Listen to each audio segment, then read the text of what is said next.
Welcome back to another personal rig update. It's Christmas, which means I just got some new parts because obviously that's what every techie asks for Christmas. That and Bitwit, Kyle, and Paul's hardware shirts. But anyways, we've actually got a lot to do because two major things are happening in this one. One minor thing. First of all, I got another 8 gig stick of RAM like 2 months ago and I just kind of slapped it in. Figured I'd mention it just so you guys could stay updated in that. I now have 24 gigs of RAM in this thing. But, you guys may have noticed here, looks a little bit different. There's this giant drawer thing, there's a monitor and some boxes, and there's no server. Because, well, the server is no more.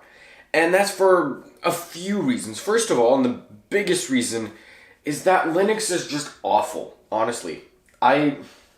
Mostly because of the stability of Linux. It's just... Every time I've tried installing Linux, there's always been some sort of issues with stability, compatibility, etc. And that is also the case on the server. It's been, over the course of the past few months and stuff, it's been repeatedly having issues. It won't boot correctly, first of all. It hasn't booted correctly in a while. I have to boot it into like an older, it's weird, older kernel, different things like that, and it's just weird.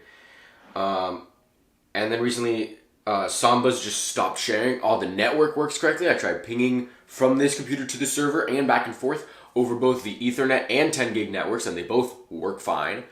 The Samba shares are all set up correctly. I've even tried reinstalling Samba, and I just can never open them. I can detect them from there, but I just can't open them. And then so when I try to fix it in the process, I don't even know. I just restarted one time, and it just will not start correctly again. Fun. So what I had to do was, well, I made a decision. I'm now going to move all of the hard drives from the server into the personal rig.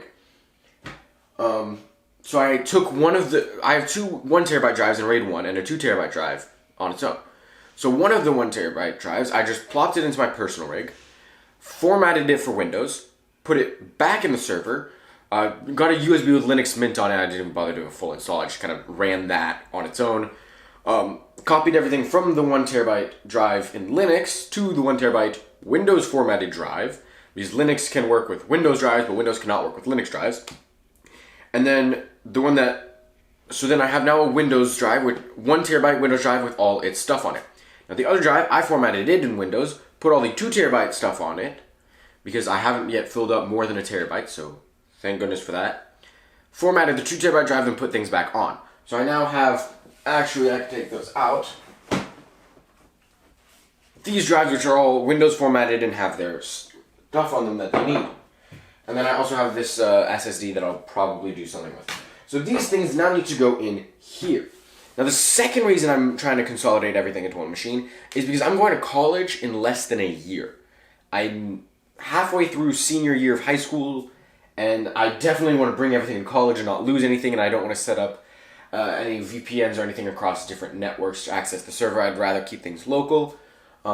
Also, a lot of colleges, at least the ones that have accepted me so far, like A&M, don't allow you to use switches.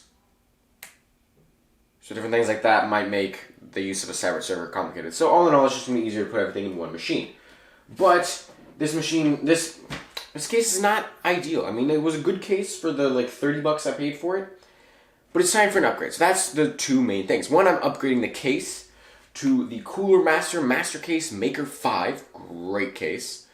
And then that will leave me more room for better cable management. It'll look a lot nicer, and I'll have room for all my drives and expandability because of its modularity. So, without further ado, let's swap this case.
So here it is, it's finally done.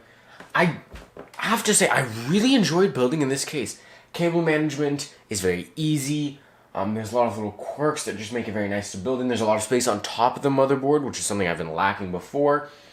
The way the side panels come off, where you slide them off, and then they kind of come off these little hinge things, that was really neat, I think. Having rubber grommets, never knew I needed those, but here we go.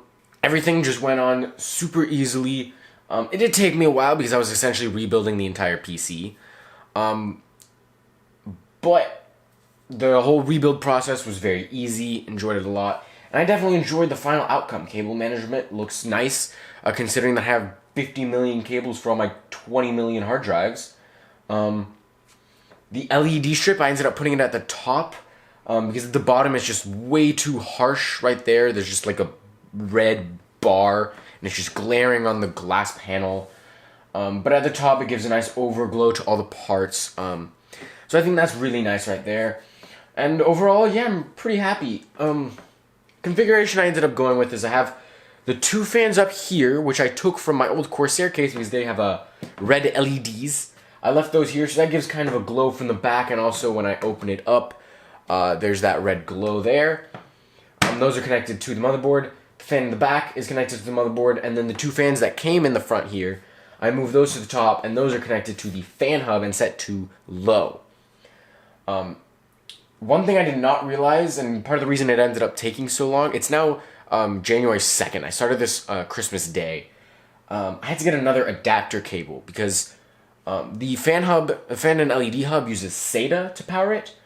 But I was kind of using up all my SATA ports on all my hard drives, 2 different locations. I have 2 here and then a bunch up here. So I got a Molex to SATA adapter that I just plugged in the back right there. And then now the 2 fans up top and the LED work, and they look great. So I'm really loving that. And overall, it's just a really beautiful case, really nice case. What I want to try to do next is a little bit of light modding. Not like serious stuff, but maybe some accent paints, maybe some stickers. Not like, so I guess it's not really modding, just a bit of customization. I mean, that's one of the nice things about this case is I got it because it's very customizable. So I'm going to try to see what I can do with that. Maybe 3D print some accessories at school. So definitely stay subscribed for that. And stay subscribed for all my CES content. It is a week from today. A week from today, January 2nd, is when CES starts. Very excited. Make sure you subscribe so you don't miss any of my coverage for that. And also don't forget to follow me on Twitter at SolidStateTweet. I'll be tweeting a lot during the event. And you also get first updates on a lot of things. So definitely follow me there. And that's it for this video. I will see you guys in the next one.